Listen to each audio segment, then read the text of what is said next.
Երբ իշխանի հետ սեղան նստես, լավ նայիր, թե ինչ է դրված առջևդ, ու եթե դու ախորժակի տեր բարդ ես, կոկորդիդ վրա դանակ դիր։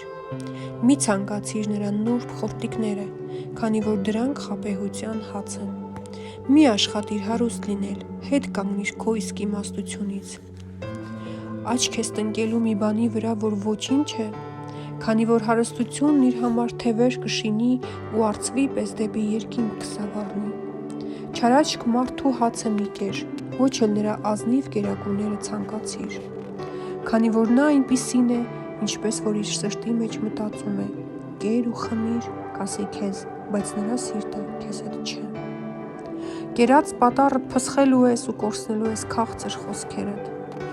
Հիմարի ականջներին ոչինչ մի ասա, քանի որ նա կարհամարի քո խոսքերի իմաստությունը։ Վաղեմի սահմանային նշանը մի տեղաշարժիր ու մի մտիր որբերի արտերը, որովհետև հզոր է նրանց փրկագնողը և քո դեմ նրանց դատը նա է պաշտպանելու։ Սիրտը տուր խրատի ու ականջներդ գիտության խոսքերին։ Քո խրատը մի խնայի երեխայից, քանի որ եթե նրան գավազանով ծեծես, նա չի մեռնի։ Դու նրան կհարվածես գավազանով, բայց նրա հոգին կազատես դժոխքից։ Որդյակի,